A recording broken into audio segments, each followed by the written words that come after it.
Hi everyone, welcome to WaterBearReads. My name is Heather. I'm so glad you're here. Today I want to share with you all the books that we have read or are going to read where a dragon plays the central or pivotal role in the story. In addition to using illustrated books, another of the strategies that I use to get my son excited about the books that we read aloud together is to plan them around his current interests. And right now he is really into dragons thanks to this Wings of Fire series here, which I'll chat about later. Since his newfound interest in dragons coincides with the Chinese New Year of the Dragon, I thought to make a video. It's going to be kind of a video that talks about the books we have read and what we're currently reading, and then what we are going to read, which is also a bit of a book haul. Most of these are classics or modern classics. I also have a couple of more recently published books to share with you. If you have any dragon related books that you love that I didn't mention in this video, please do let me know in the comments. I would love to check it out. I have lots of books to cover, so go ahead and grab yourself a cozy beverage. I have this mug with a dragonfly on it. It felt appropriate. And once again, my beverage of choice during the winter months is my hot chocolate. So let me take a sip and we'll get started. Real quick before we get started, I forgot to tell you, this painting is done by my little sister Carrie, this dragon here, so I just had to show it to you. Let's see if I can get another so you can see it really well. Beautiful.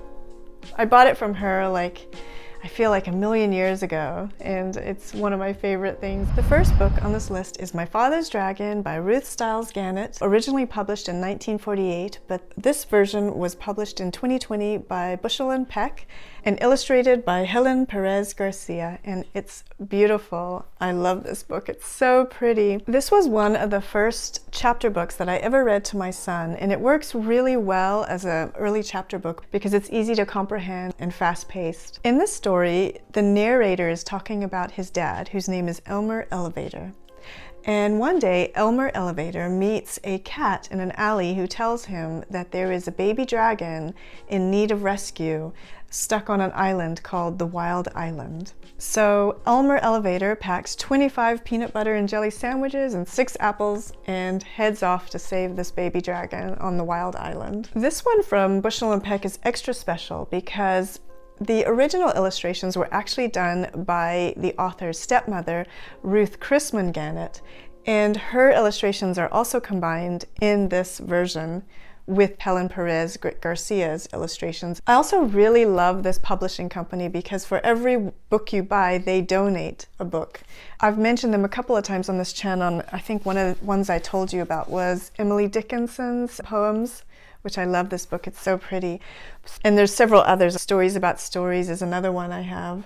Let me show you the illustrations. Here's an illustration by Helen Perez Garcia, and here's another one of her illustrations. They're fantastic. And here are the original illustrations by Ruth Stiles Gannett's stepmother, Ruth Chrisman Gannett. And I think they're delightful. Look at that lion with the bows in his hair.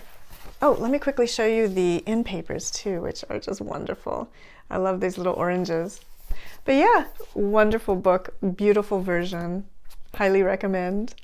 The next book that we just read is The Reluctant Dragon by Kenneth Grahame, and it was published in 1898 as part of a collection of short stories called Dream Days. In the hills, there is the shepherd and his wife and their son, who is just called the boy, and the boy loves to study and to read. And one day his dad comes home all in a tiff because there is a dragon living in a nearby cave. And the boy, who has read all about dragons, decides to go and meet this dragon and finds him to actually be a benevolent, well-read, poetry reciting dragon. Well, his existence stirs up all kinds of trouble in the sense that the nearby villagers come up with all kinds of imagined wrongdoings that this dragon has done. So they call in St. George, the dragon slayer, who then comes to meet this dragon and also finds him to be a lovely, kind of lazy dragon. But they have a problem because all these villagers want revenge for these imagined wrongdoings. And so they come up with this delightful scheme where the dragon and St. George pretend to fight each other to appease these villagers. And it's just a really cute, delightful read. It's very quick, but nonetheless, this one by Michael Haig is unabridged and beautiful. I just love this dragon. I love the way Michael Haig painted him. Let me read this part to you because I think it's so cute. "Haven't got an enemy in the world," said the dragon cheerfully. "Too lazy to make 'em to begin with. And if I do read other fellows my poetry, I'm always ready to listen to theirs." And Inga Moore's dragon is also just beautiful. I love Inga Moore. I actually did a blog post with all of her classics on my website, so I'll leave the link below if you're interested in checking out her other classics. Here is a picture of the mock battle between them, and you can kind of see him pretending and blowing all the smoke and making a huge deal like they're about to fight. It's actually rather funny. So anyway, such a pretty version. The next book I'm just going to put up on the screen because I cannot find my son's copy, but it is How to Train Your Dragon by Cressida Cowell. And this is a great book for a read aloud because it's delightful for young children, but there is a lot of name calling. You know, they're Vikings, and that was something that bothered me when my son was younger, which is when I read it to him. So I was grateful that I was doing it as a read aloud because then I could just skip over those parts. It's vastly different from the movie, and I know that my opinion is probably unique, but I actually think I enjoyed the book more than the movie. In the book, there is no meet-cute between Toothless and Hiccup, and Toothless is not in possession of any special powers. But in the book, you get a real sense of the Viking and the dragon and how they slowly but surely move beyond what is expected of them, which didn't quite reflect in the movie for me. There's also a lot of humor in the book, which doesn't really come across the same way in the movie, and you do not want to miss that. For example, when I was reading it, my son's favorite line, which I had to say over and over and over and over again, was, "Get out of here before I make you into handbags!" And it's all one line with capital letters. And it's, so anyway, my son really enjoyed that part. If you're okay with the name calling and everything, and you prefer to listen to it on audio, I hear that David Tennant's version is quite good. So the next book I want to show you is The Never-Ending Story by Michael Ende. And I know I just spoke about this book in my last video, but I couldn't leave it out, of course, because Falkor is such a prominent character in the story. Before I get into it, I quickly wanted to talk about the two types of different dragons, East dragons and West dragons. And I thought I would use this book called East Dragon, West Dragon, written by Robin Eversole with pictures by Scott Campbell. So characteristics of East dragons are that they can usually fly, but they don't have wings. They usually have some sort of mammalian face, like feline or like a deer, sometimes with antlers. They are more snake-like, and they have pearly scales. And they're also benevolent. They represent good fortune. And West dragons usually have huge bat wings. They have sort of a T-Rex or dinosaur-looking face.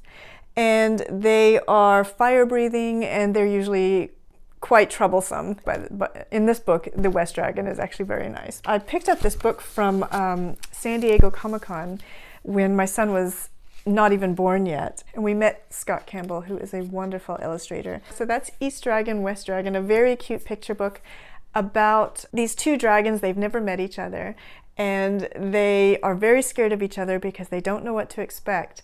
And they think of all kinds of different characteristics that this other dragon must be like, and how vicious this other dragon must be. And then when they finally do meet up, they come to realize that they're both really nice, lovely, and they become really good friends by the end. And here's a picture at the end where they're sitting together and having lovely pizza. My son only recently got into dragons, and he was only casually interested in them. So we only had two picture books. One was this one, and the other one was The Paper Bag Princess, which was my son's best friend's favorite book at one stage. He even had a birthday party themed after The Paper Bag Princess. And the other thing that's significant about The Paper Bag Princess was that some of my husband's family is from Guelph, Canada, and that is where the author whose name I'm forgetting at the moment, but that's where he's from, so there's kind of a little connection there for us. Falkor is kind of more of a East dragon, and here is the first time that Atreyu meets Falkor. In the movie, Atreyu is saved by Falkor when Atreyu's stuck in the swamps of sadness, but in the book, it is actually Atreyu who saves Falkor. I just wanted to show you this illustration of Falkor by Marie Alice Harrell from the Folio Society's version. Because I've been holding up the Folio Society's version, I thought I would show you my German version, Die Unendliche Geschichte, and it is illustrated by Sebastian Meschenmauser. And it's just beautiful. First time that Atreyu and Falkor meet. This is when Falkor is in the water, after he finds the Orin. And one thing that you find out in the book is that water is actually kind of poisonous to Falkor, but he's a very brave dragon and he still risks it, and he goes and gets that Orin which fell in the water. Here's a beautiful illustration, which is just gorgeous. When we were reading the Never-Ending Story, we used both versions. We would read the English version by the Folio Society, then we would look at some of the pictures in here as well. I wanted to read a quick passage about Falkor that I thought was relevant. Luck dragons are among the strangest animals in Fantastica. They bear no resemblance to ordinary dragons, which look like loathsome snakes and live in deep caves, diffusing a noxious stench and guarding some real or imaginary treasure. Such spawns of chaos are usually wicked or ill-tempered. They have bat-like wings with which they can rise clumsily and noisily into the air, and they spew fire and smoke. Luck dragons are creatures of air, warmth, and pure joy. Despite their great size, they are as light as a summer cloud and consequently need no wings for flying. They swim in the air of heaven as fish swim in the water. Seen from the earth, they look like slow lightning flashes. The most amazing thing about them is their song. Their voice sounds like the golden note of a large bell, and when they speak softly, the bell seems to be ringing in the distance. Anyone who has heard this sound will remember it as long as he lives and tell his grandchildren about it. So anyway, I thought that was really pretty and a good introduction to Falkor. Even though the dragon is not a major character in the book, I wanted to talk about him because it was one of my favorite parts of the book, and I'm talking about The King of the Copper Mountain by Paul Beagle. And this one is illustrated by Sally J. Collins. So the King of the Copper Mountain is dying, and he has been such a beloved king that all the animals in the realm wish to help him. And he has a doctor who's referred to as the Wonder Doctor. And this Wonder Doctor knows of a plant growing in the mountains that will cure him. And he decides to leave to go fetch this plant.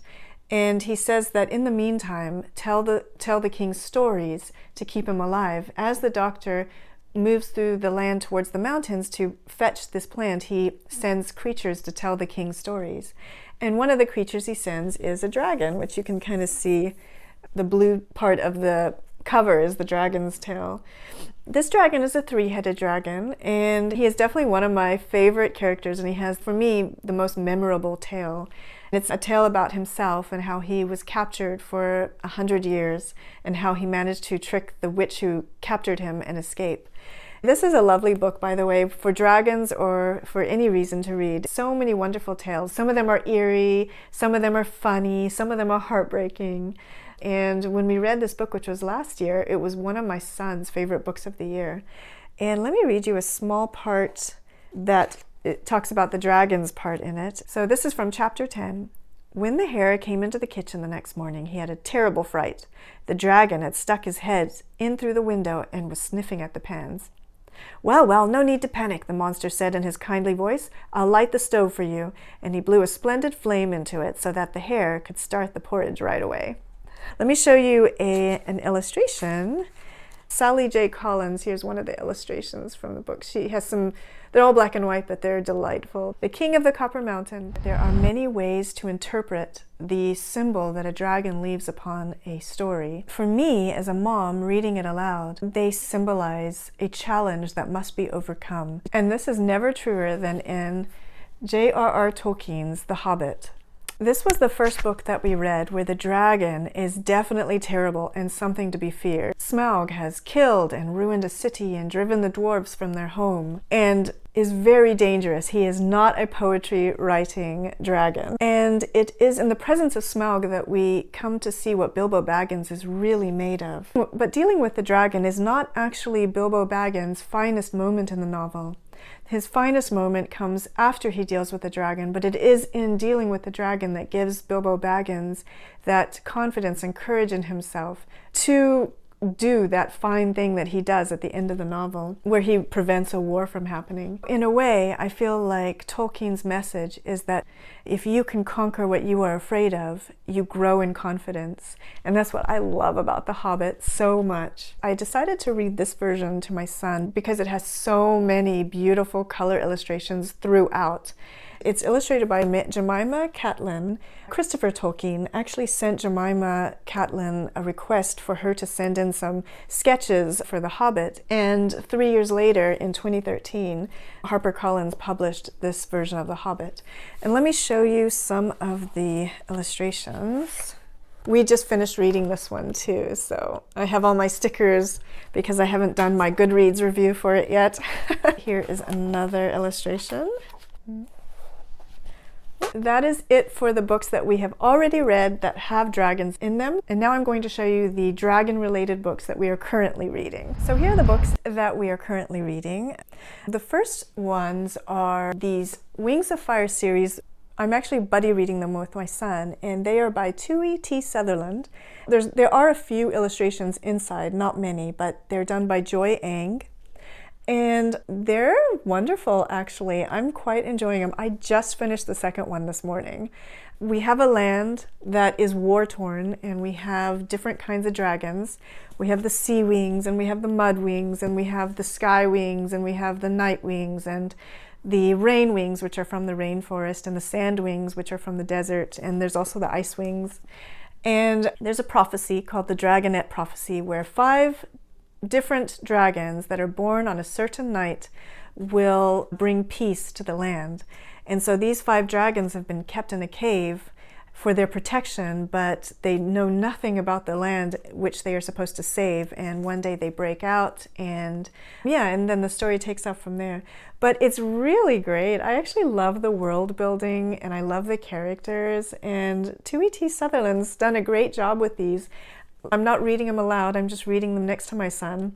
And I'm completely enthralled. I'm really enjoying them. And what's nice about these is that my son started reading on his own with these books. I was so happy about that because I was trying to find him a book that took his interest so much that he would take it up and start reading, and these were the ones that did that. So if you're looking for a book that just really pulls your kid in so that they'll start reading on their own, these might be good ones to try. Just to show you some of the interior, so there's a map, and then there's the different kinds of not dinosaurs, the different kinds of dragons. So really cool. I just really like them. So now I'm going to start the third one, which is about Glory, who is the Rainwing, the one from the rainforest. The other book that I'm currently reading is Robin McKinley's The Hero and the Crown. I really love Robin McKinley's Beauty and the Beast retellings. Rose Daughter, which is good, but even better is Beauty. And I pretty much read this book once a year or once every other year. I love it so much. But they're both really good. And I had been wanting to read others of her books, so I decided to read The Hero and the Crown. I'm about to start chapter 6, and I've hit that sweet spot where I'm really beginning to enjoy the story. What I can tell you so far is that Erin is the only daughter of a king, and her mother died when she was really young, and she kind of lives her life under a bit of a shadow because her mother might have been a witch, or is rumored to be a witch. And the part that I'm in right now is where Erin is slowly gaining the trust of her father's most valued warhorse, who was wounded in battle. She's also reading a history of the dragons, which consist of 2 types of dragons. Small ones, which are rotund and have small wings and are not very dangerous. And then another kind that is much more rare, that is the typical Western dragon, with a fire-breathing, flying dragon. In particular, there is one called Maur. I don't know if I'm saying it right. Maur. I'm guessing that would be the one on the cover. That's Mauer. And Mauer went missing many years ago, but is rumored to still be alive. There are tons of really nice covers of these books, but I really liked this cover, and it's by David McCall Johnston. And that's it for the books that I'm currently reading. So now I'm going to show you the books that we are going to be reading, and some of them I just recently purchased as well because I received a couple of gift cards for Christmas presents. Dragons have appeared in literature since antiquity. The Epic of Gilgamesh, as well as in Greek mythology, such as the dragon that never sleeps that's curled around the tree which Jason must retrieve the golden fleece from. It's also in early Nordic mythology, such as the saga of the Volsungs, which, by the way, I should tell you, this one does not have the saga of the Volsungs, and I don't think it has any of the sagas that feature dragons. I was just using it as a prop. So I just want to tell you that. It does have a dragon on it, but yeah, I don't think any of the sagas or tales in this one have dragons. One of the earliest tales is, of course, the Old English tale of Beowulf, and I have two here that I'm considering reading to my son. One is by Rosemary Sutcliffe, Beowulf the Dragon Slayer. The other one is by Michael Morpurgo with illustrations by Michael Foreman. I took this one out from my local library. Rosemary Sutcliffe is one of my favorite authors, and I try to read at least one of her books a year. This year I want to read The Eagle of the Ninth because I picked up a Folio Society version when I was visiting London a couple of years ago. But yeah, this cover is stunning. It's done by Tom Duxbury, and the interior illustration is by Charles Keeping, and I'll show you one of his illustrations. You can kind of see him up there. Is his dragon. By the way, I love these lines of Puffin books, and they have so many other B-list classics where they're not as known, and for example, The Fairy Caravan by Beatrix Potter, or The Whispering Mountain by Joan Aiken. And then this version by Michael Morpurgo, illustrated by Michael Foreman, might be a no-brainer. And there is Michael Foreman's dragon. So as you might recall, Beowulf battles Grendel and Grendel's mother, but there's also a dragon that he battles and has to overcome. So those are the two options of Beowulf that I'm looking at. Another book stemming directly from works of ancient literature is this one by Podrick Colum, The Children of Odin, with interior artwork by William Pogany. Here is an example of the interior illustration by William Pogany, and there's a dragon, one of the dragons there. Referring back to the saga of the Volsungs, this one does have them in here, retold to make them more child appropriate. I'm excited to be able to read that with my son. Podrick Colum has also written The Golden Fleece and The Children's Homer, which I'd be interested in looking at after we read this one. I've heard good things about this one, so I'm excited to read it with my son. I've long had my eyes on this Newbery Honor book by Grace Lynn, Where the Mountain Meets the Moon, which is a book that has stories within the stories, and many of the stories are based on Chinese folk tales. It seems to be about a girl named Minli who sets out to find the man in the moon who knows everything, and along the way she meets new friends such as a talking fish, a powerful king, and a dragon who can't fly. I was perusing the book and I noticed in the back, in the behind the story section, Grace Lynn talks a little bit about what inspired her to write, and I thought I would just share it with you because it's kind of beautiful. I grew up as the only Asian in my elementary school classroom and one of the few minorities in the town, very much how it is written in my book, The Year of the Dog. By the age of 11, I had fully disregarded my Asian heritage. My wise mother, knowing that any type of forced cultural exposure would lead to scorn, silently left half a dozen Chinese folktale and fairy tale books on the shelf. Unable to resist the pull of new books, I very quietly began to read them. What I also loved about this book are the illustrations. So you get some chapter headings, such as this one, and then you get these gorgeous full color illustrations, full page, full color illustrations. Here's one of them, and they're just beautiful. So I'm really excited to read this one, Where the Mountain Meets the Moon. In November of last year, this gorgeous edition of Aragon, which is the first of the Inheritance cycle, by Christopher Paolini was published, and it is beautiful. It's illustrated by Siddharth Chaturvedi, And I actually had noticed this book when it first came out, that beautiful cover with that very interesting looking dragon. And I think I may have even tried to read it once, but I must have been in a different headspace or something because I couldn't get into it at the time. So I wanted to give it another chance. And I had been thinking about reading it with my son. And then this was published with these beautiful illustrations, and that sealed the deal for me. But it's just gorgeous. Let me show you the cover that's under the dust jacket, and then a couple of illustrations. It has spot illustrations in it, as well as some black and white illustrations as well. Gorgeous full page illustrations, like gorgeous. And it even has a couple of full page spreads, which are so pretty. So I'm trying not to get my ring light. The pages are glossy. So I am completely unaware of the narrative. I haven't even seen the movies, so it's a complete mystery to me what this is about, but obviously there is a dragon in it. And then of course we have the dragons that appear in the Harry Potter series. Most notably in the version that we have read so far, we have Norbert, the Norwegian Ridgeback. I've said on this channel how much I love these Mina Lima versions, but here's their version of Norbert. Later this year, we will read The Goblet of Fire, which features a dragon or dragons even more substantially. I actually have forgotten the story.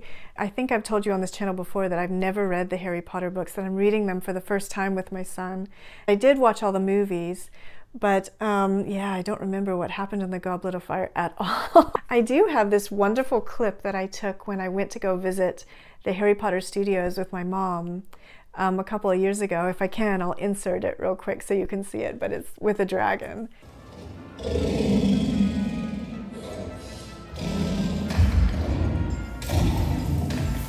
I never realized that these early books did have illustrations, and here is the Hungarian horntail in The Goblet of Fire, and then of course you've got sort of a hint of a dragon throughout the cover art.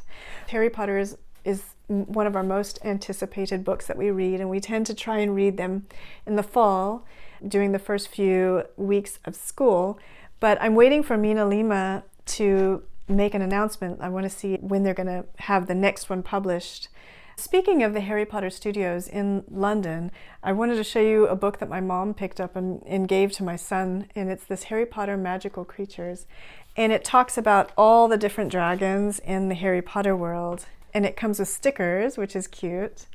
And we have the common Welsh green, we have the Chinese fireball, we have the Swedish short snout, the Hungarian horntail, and I think, where's Norbert? Oh, sorry, I should have started on this page. And then we have the Norwegian Ridgeback and the Ukrainian Ironbelly. My son loves paging through this book. It's very interesting. I often find really cool books by researching not the author of a book, but the illustrator. I've spoken about this book, The 101 Dalmatians, on my channel before. In fact, I think it was probably my very first video that I spoke about it, illustrated by Sarah Ogilvie. I love her illustrations, and they're so beautiful. Researching Sarah Ogilvie led me to this book, which I want to show you next. It is The Boy Who Grew Dragons. Apparently, he grows dragon fruit, and the dragons hatch from the dragon fruit, or something that looks like dragon fruit anyway to me. When people ask me what we grow in Granddad's garden, I think they expect the answer to be cucumbers, tomatoes, or green beans. I don't think they expect the answer to be dragons, but there it is, we grow dragons. And I can tell you this, they're a lot more troublesome than cucumbers. So I guess that kind of sums up what this book is a bit about. And then there's one of the illustrations for you to see. And I just love Sarah Ogilvie's work. It's gorgeous. Henry and the Chalk Dragon by Jennifer Trafton, and illustrations by Benjamin Schipper. And this book looks so good. It has really great reviews on Goodreads. And I think it's about a boy who draws a chalk dragon, and the dragon comes alive and takes off. So there's an illustration for you, so you can see. I'm not familiar with this illustrator, but I do like his work.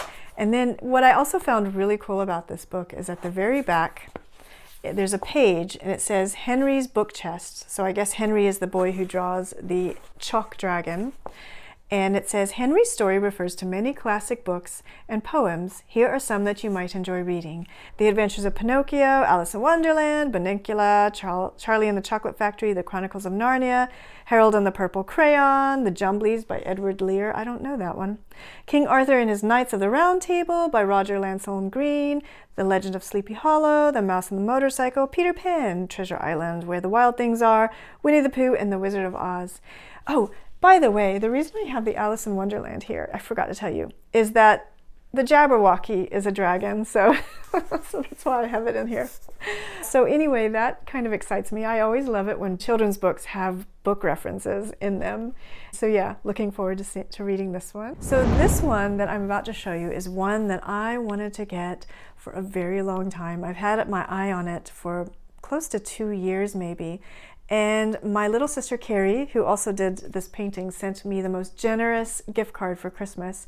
And so I used it to buy Ursula K. Le Guin's The Books of Earthsea. And I love this so much. It has 50 illustrations. Each book has about 8 illustrations, I would say. And it has the entire collection of the Books of Earthsea. It has an introduction by Ursula K. Le Guin. It's illustrated by Charles Vess, whose artwork you might know as he illustrates a ton of Neil Gaiman's work. First of all, the end papers are stunning. Here is an example of one of the dragons. Every book has a color illustration and the rest of them are black and white. Here's the frontispiece for The Wizard of Earthsea. Here's one of the interior illustrations. And it's just such a remarkable book. I love this book so much. So I'm very happy. Thank you so much, Carrie, for the gift card. It's really beautiful and I'm very happy to own it. The actual Wizard of Earthsea book is not very thick. This is The Wizard of Earthsea. So I could read the first one and it would be super quick and fast. And I have the Folio Society, The Left Hand of Darkness, which I read a couple of years ago, and I was blown away. And it put Ursula K. Le Guin on my list of authors that I want to read a book from every year. And so yeah, I'm looking forward to reading more of her work. Hey everyone, I'm editing at the moment and I'm sitting in my editing spot. And once the sun comes up and I get my son to school and everything, I like to move everything in here because then I can see the birds at the feeder. I wanted to show you what arrived in the mail. My stepmother sent this to me from Texas, and the reason it was in Texas is because my little sister, who lives in the UK, brought this back for me from the UK. So I'm so happy to have this. It's gorgeous, and it has a little bit of illustration in the front. All these little illustrations. Let me find the dragon for you. So, and that's all. There aren't any other illustrations other than that, but anyway, I'm super happy to have this, and I love the sprayed edges because it's the Waterstones edition. Anyway, back to the other Heather. Well, that is it. Thank you so much for watching this video through. If you're still here, thank you so much. I hope you've enjoyed all these books. Please, again, do let me know if you have any suggestions for dragon-related books that you think I should read. I hope you have a wonderful February going forward, full of love and laughter. Spring is just around the corner if you're in the Northern Hemisphere, so hold on. And I will see you soon on my next video. Take care. Bye.